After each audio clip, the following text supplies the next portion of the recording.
Welcome to Indus Special. I'm Ejaz Haider. Today, Thursday, August 29th, is the 25th day of near total lockdown and communications blackout in Indian occupied and now annexed Kashmir.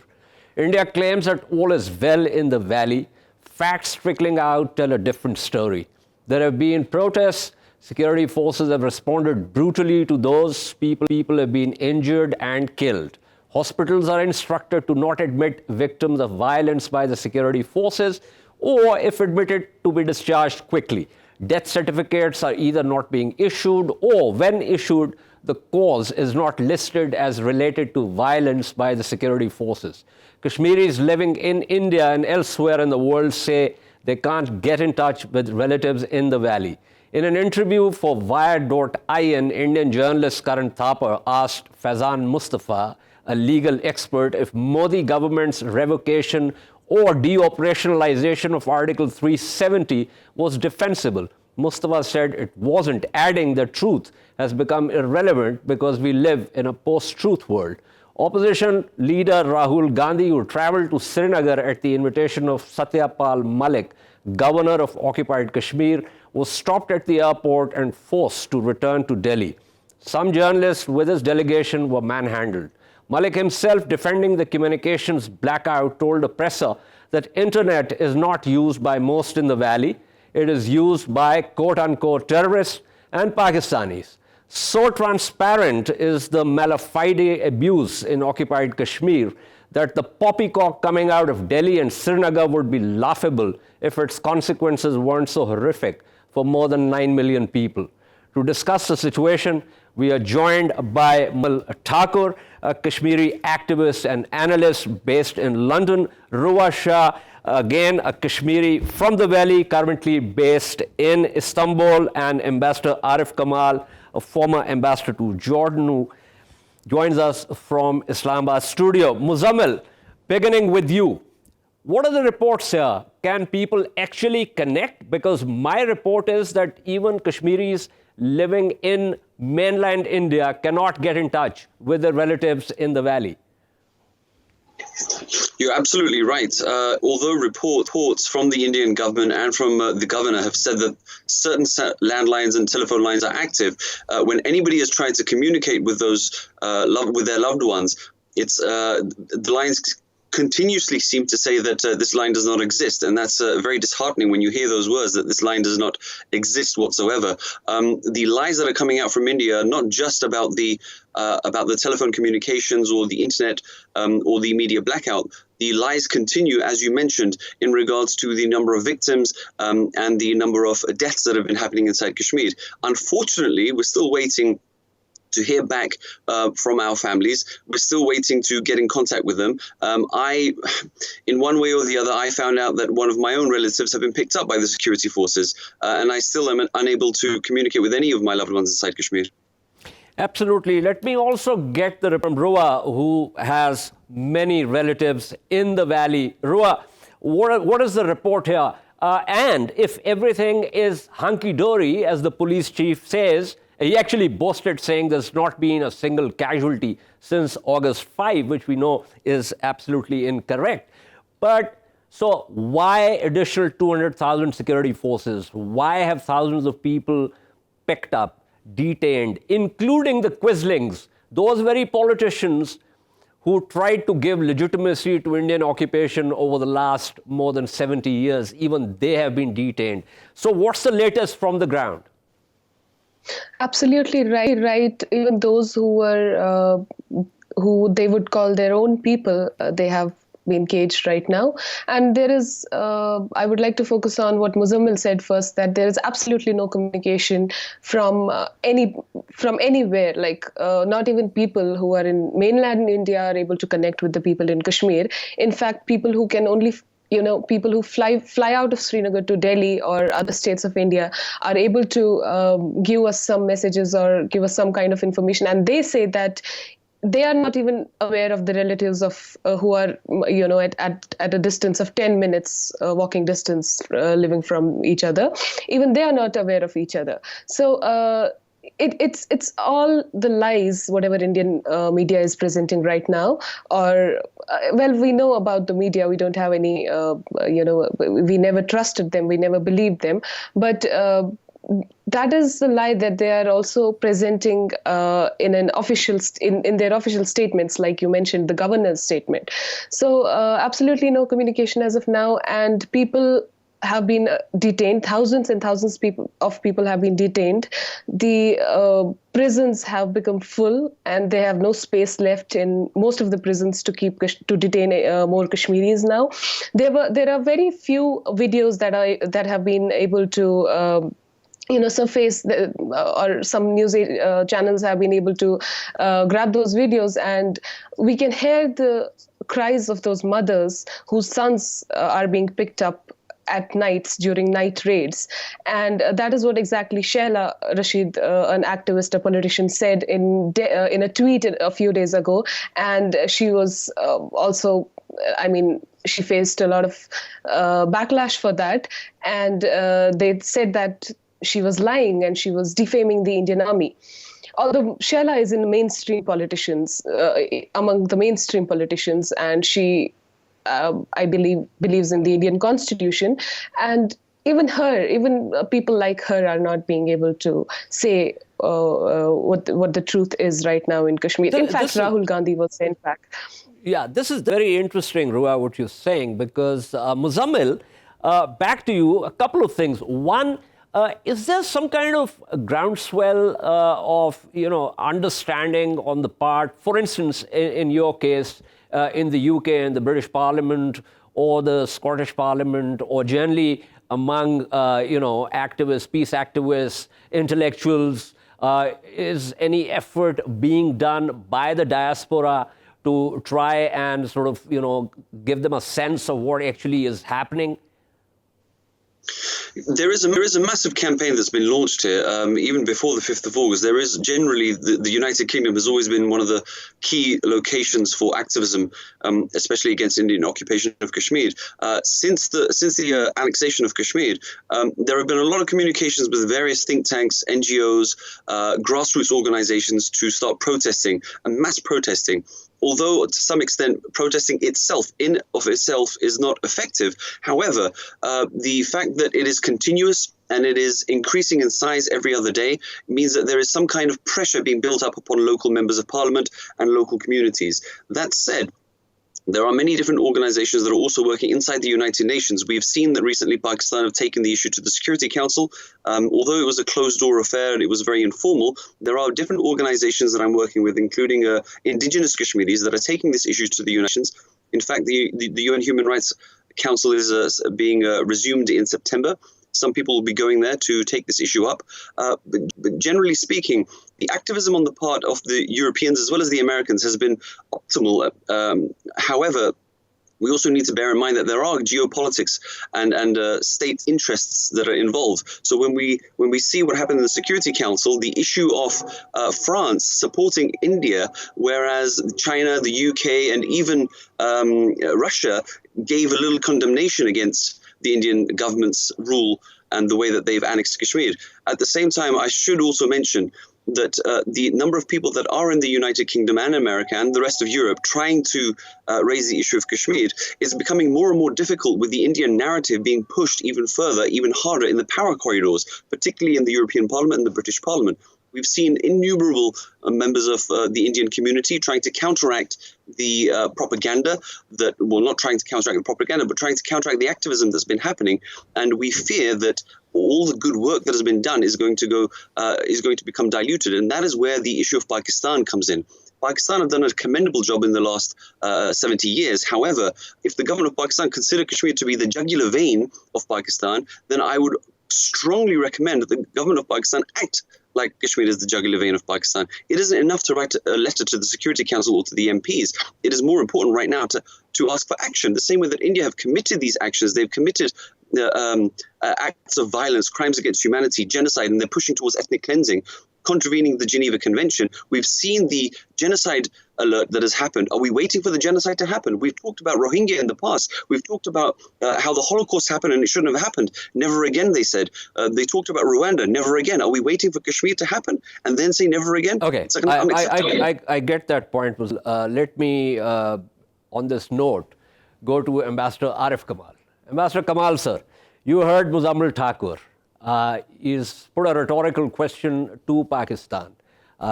You served in the Ministry of Foreign Affairs, long years of diplomacy, also as a Kashmiri yourself. How would you like to respond to what he's saying?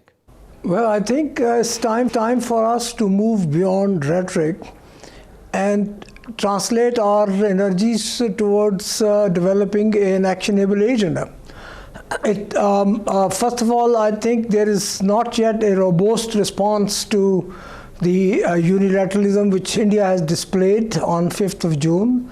I'm not suggesting that Pakistan exits similar agreement, but I think there is extra caution in addressing this issue, the visitation.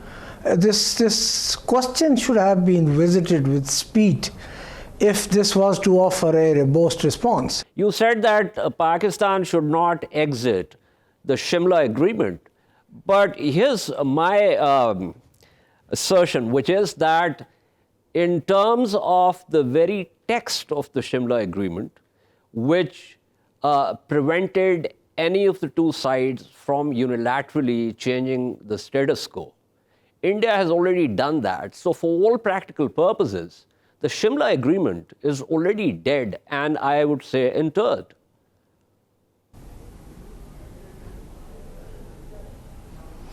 Well, the Shimla Agreement became important after the initial tasks were performed.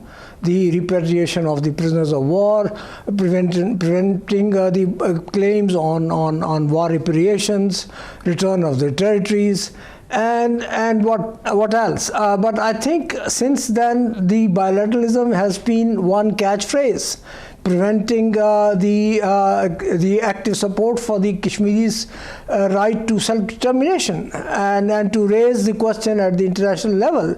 Not that we wanted to interpret it in that fashion, but it's the international community was led to believe that after Simla, the UN resolutions were not applicable. Of course, if you take away Simla formally, you offer a robust response in terms of internationalization. Okay, so here's the Indian strategy. The strategy is, this is not an international issue. This is a bilateral issue. So when Pakistan goes and says, okay, so let's talk bilaterally, they say, well, this is an internal issue. So when the Kashmiris go and say, well, okay, so let's talk, they say, well, you can go and smoke it because we are just going to simply dehumanize you.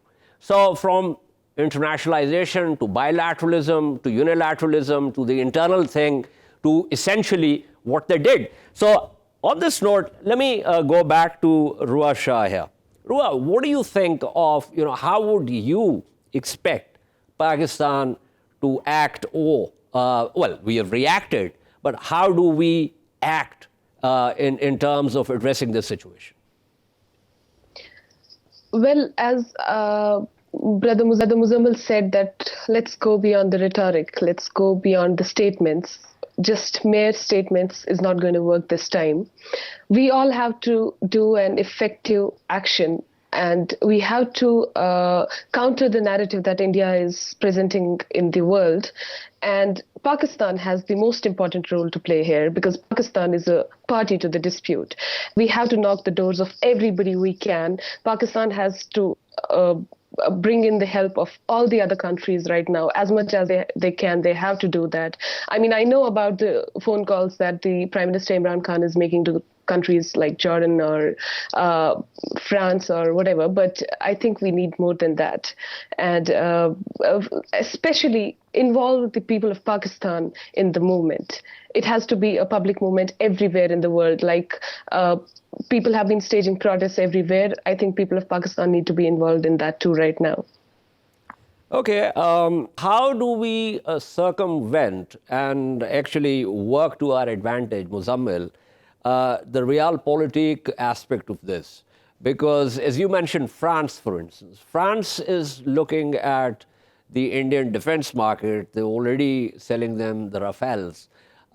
So clearly, it's more about state interests, and that's the story of history. History is the story of might rather than right. So when you say Pakistan needs to go beyond rhetoric, are you suggesting, and since you also mentioned Balakot, are you suggesting some kind of military response here? I couldn't possibly suggest anything to the government of Pakistan. I can only remind them of their historical contribution to their own sovereignty and to the people of Kashmir. When we talk about state interests, let's also remember that what Bahrain and the United Arab Emirates and even Saudi Arabia, the relationships that they're building with India, considering the tight and close-knit relations that historically Pakistan have had with these countries and how the tides have shifted, Pakistan need to reassess the strategic policies that they have had in the past. And it's a little disappointing that after 25 days, more than 3.5 weeks, coming up to a month now, that the people inside Kashmir are dying, they're being killed, there is no food, there's no medicine, there's no opportunity to walk outside and go to the hospital, and we're still hearing from the government of Pakistan that they are going to be our ambassadors. We have plenty of ambassadors, we have plenty of diplomats in the world, and we have plenty of Indian-occupied Kashmiris, indigenous-occupied Kashmiris living all around the world to depute them as ambassadors. What we need right now is the government of Pakistan to actually make some action, be it sanctions, be it the United Nations, be it the OIC. At the moment, we haven't seen a tangible difference. I mean, I'm going to repeat my analogy again, that if we've heard that India have been threatening to do this to Kashmir in the last 70 years, particularly since the BJP came into power. Now, knowing full well what the BJP were going to do, there was no preparation for this. We knew that the Modi government won their election the second time on the back of anti-Muslim, anti-Pakistan, anti-Kashmir sentiment. We knew what they were going to do. One outcome of this discussion is that clearly it's not business as usual, and that Pakistan, as a party to the dispute, needs to innovate, to get outside of the grooves in which the policy has been slithering for 70 years. We need to do something other than that. Thank you so much, Muzzammil Thakur, Ruwa Shah, and Ambassador Arif Kamal for speaking with us. We'll take a short break and return to discuss US-Taliban talks at the end of the 9th round in Doha. Stay with us.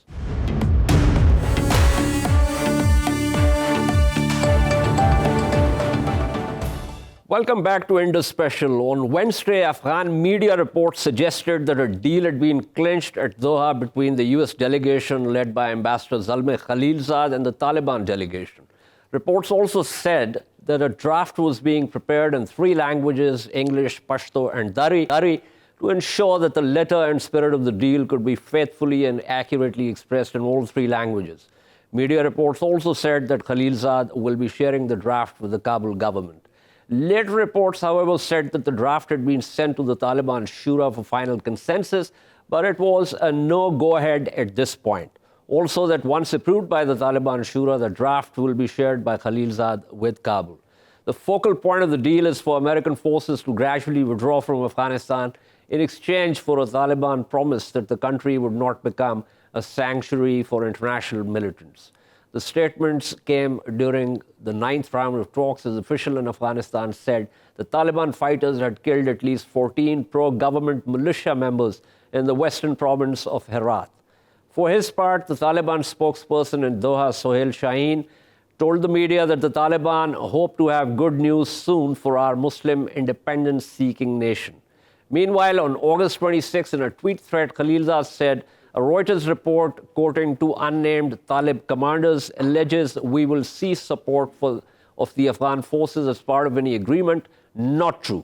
No one should be intimidated or fooled by propaganda. Let me be clear, we will defend Afghan forces now and after any agreement with the Talibs. All sides agree Afghanistan's future will be determined in intra-Afghan negotiations.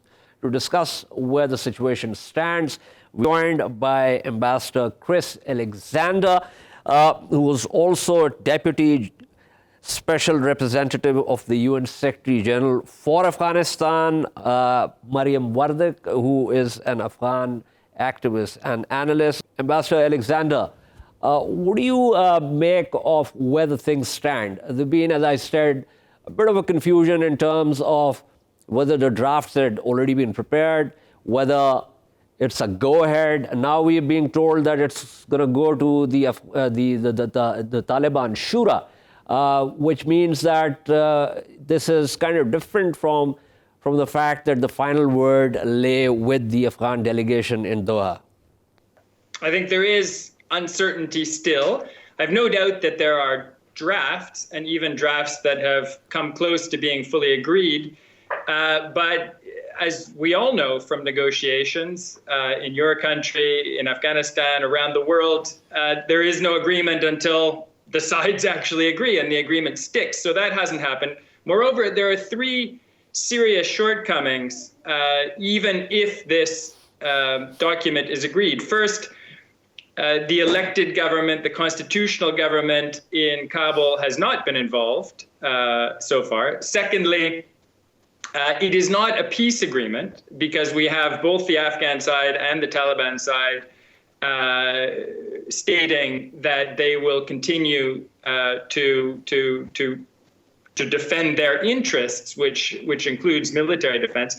And thirdly, we have not yet seen that any sign of that overarching agreement between Kabul and Islamabad on issues of sovereignty, issues of border, issues of interference, which I think more and more observers inside both countries and around the world know to be the actual key to peace. Because without the two states agreeing on all levels on these issues, it's going to be hard to have a stable relationship, let alone a peaceful relationship.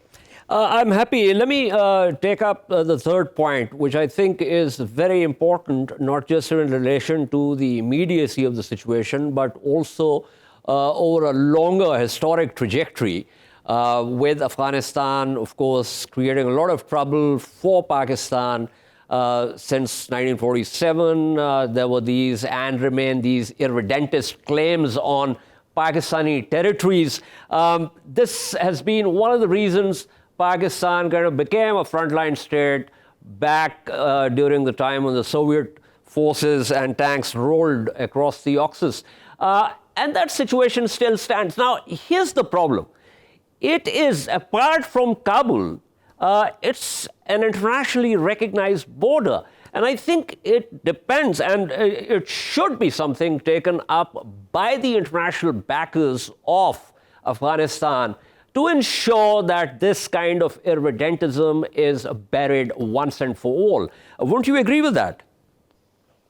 I absolutely agree with that, and have spent long hours over months, even years, with my Afghan friends and interlocutors, reminding them of the importance of this. Mariam, so we get into a major problem in terms of saying, well, you know, if this deal is clinched, and as Chris mentioned, this is not about a peace, this is not a peace agreement, and currently the Taliban are not talking to Kabul. But in phase two, as the Taliban delegation in Doha has been saying constantly over the last couple of months, that phase two will be an intra-Afghan dialogue. So if there's so many fissures within Kabul, political as well as, you know, in terms of ethnic fissures, then who exactly is going to talk to the Taliban as far as the Afghan side is concerned, the non-Taliban Afghan side is concerned? Yes, of course. This is a concern that I majorly have. The final list is provided by the government. If the government is so opposed to the current process, the peace process, or the new term for this is called the intra-Afghan negotiation. It's not even a peace negotiation anymore. It's called the inter-Afghan negotiation. So this inter-Afghan negotiation list is approved by the Afghan government. So the Afghan government is supposed to represent their own individuals, but in independent capacities, and then also lists from other parties. So my concern is some of these parties are the people who were leading the war. So how are the people that were leading the war going to be able to lead us to peace? Secondly, one of the main issues that we keep having is the interpretation of Islam. The Taliban don't accept the government's interpretation. The government doesn't accept the Taliban's interpretation. So why are we not sending Islamic scholars? Why don't we not sending female Islamic scholars? Because we have such a strong resentment for what the Taliban might do, taking the women back. So why are we not sending female Islamic scholars to actually speak the language? Okay, I remember you raised this point earlier also on one of my programs, but let me get back to Chris here. Chris, this seems to me a rather wicked situation.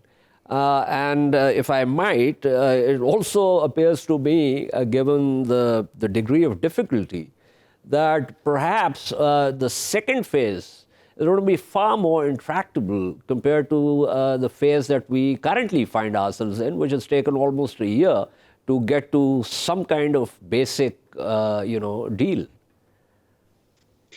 It could be more intractable, and this is what Afghans fear, obviously, because as you know, previous rounds of so-called peace negotiations in the late 80s, early 90s, did not lead to a brilliant outcome. On the contrary, it led to civil war and then the arrival of the Taliban as a kind of reactionary solution to that civil war and the darkness that came with them. But let's, for the moment, give everyone the benefit of the doubt. If the Taliban leaders can actually see a role for themselves that does not involve merely fighting, which is really the only thing they've been doing in recent years. And my sense is that all sides are extremely weary of this contest, and that there are huge benefits, most of them economic, but social, cultural, religious, and so on, if people approach the coming intra-Afghan dialogue in good faith. Okay, let me put a hypothesis on the table, which is that assuming this deal is done, there's not a peace agreement, conflict goes on, and then the Taliban say, well, okay, so we're going to talk to various Afghan stakeholders. Now, know as they do, and they're very sharp at this kind of thing, know as they do that there's so many fishes, they could say, well, okay, we're going to talk to X, Y, and Z. And we know that these are satrapies, these are satraps. We also know that Kabul does not really control not just territory that is contested or controlled by the Taliban, but also people that are, presumably part of the power configuration in Afghanistan right now, the lots of satraps. So the Taliban began to negotiate with those people and slowly and gradually make the Kabul power configuration irrelevant. What will happen then? Chris, you go first, and then Mariam. Well, I think they've been trying that for 2 decades since 9/11 and since the international community became so heavily involved in Afghanistan. They have had some success at various points in various provinces. They have sometimes brought tribal structures and, as you say, power brokers over to their side. But let me be honest with you. I follow the issue very closely. They've tended to be the more corrupt. They've tended to be the more desperate and less qualified, who weren't brought into the new structures that have emerged under the new constitution. And often they tended to be the players that were involved in the drug trade. That is not a great formula for success in the eyes of the Afghan people. And while they do control territory, significant territory in the country, I think most territory is still controlled by tribal structures, tribal elders, whose loyalty historically for centuries is to Kabul. And they will be the first to tell you the shortcomings of the Karzai administration, the Ghani administration, but they would very much prefer a Kabul government backed by elections, backed by a Walisi Jirga, backed by a Mishrano Jirga to succeed, rather than the Taliban, who are perceived as outsiders. You mentioned earlier, Mariam mentioned that the Taliban perceive the Kabul government to be a puppet of the international community. Mariam. First of all, I think the Taliban wanted to be included in the PON conference, and they were not accepted by the U.S. government. So they were not included from the beginning. One. Second of all, crime was at the low. Cultivation was at completely zero. And other forms of insurgency was non-existent when the Taliban first took power after civil war. So yes, there were other pushbacks, but there's also, and that pushback was mainly towards women, but there's also other pushbacks in the current administration. So if women are abused and they weren't allowed to leave the house and receive form of education, today you see the Taliban sitting in the round table across other women and listening to women share their grievances. We've seen that in many examples in Doha. So I think that we need to reflect that the people, the public, are not the people of the 1990s, and the Taliban are not the Taliban of the 1990s. We also need to reflect that the reason why I believe, my assessment, is that the Taliban don't want to give in to the ceasefire is because if the new generation of Taliban put down their weapons, they are really eager to be reintegrated into society, and they don't want to fight again. So I think that we're giving way more credit to the Taliban leaders than they actually deserve. And we need to also remember that these are Afghan people. The fact that we keep labeling the Taliban as Taliban and not looking at them as Afghan people is quite a concern, because how are we going to reintegrate them into our society? How would we even go into negotiation if we still look at them as they are? The ceasefire, the last year's Eid ceasefire, was a great example of how the young individuals, young Taliban, want to reintegrate with society, and they want to come back and start living their lives. So I think we should give the benefit of the doubt, and I think that the tribal system, I don't agree. Yes, the territories that are taken over by the Taliban, they're actually empty spaces, so that doesn't really come into any, because it's not populated. But the Afghan tribal leaders, why are they not involved in the election if they believe in the Kabul administration? They're not involved. Many of them don't want to be involved. That's why the number of voters were so low. And the Taliban are quite intelligent in the way that they understand that the Afghan people accept the tribal system.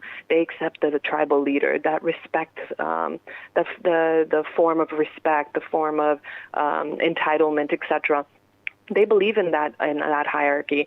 And the Kabul administration, unfortunately, it's been very self-serving to certain individuals, and it hasn't been public-serving, which is why there's been so many insurgencies in Kabul city itself. So Mariam, before I wrap up, let me ask you this question. Again, a hypothetical.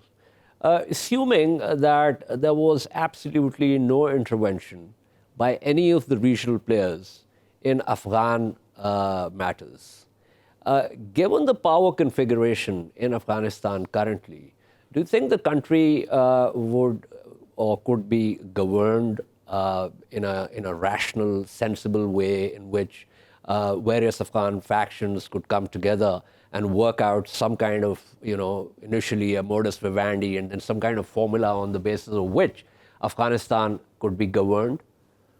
I think if all international actors remove their hands from any domestic politics, I think the Afghans will figure out a way to live in peace with one another and move the country forward.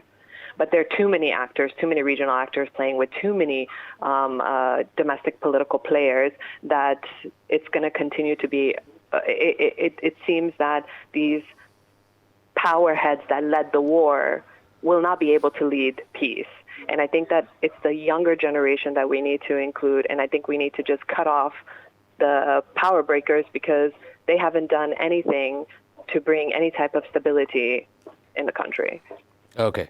This is all we have for today. Thank you so much, Ambassador Chris Alexander, Mariam Wardak, for giving your insights into this segment. We shall see you tomorrow. Until then, it's goodbye.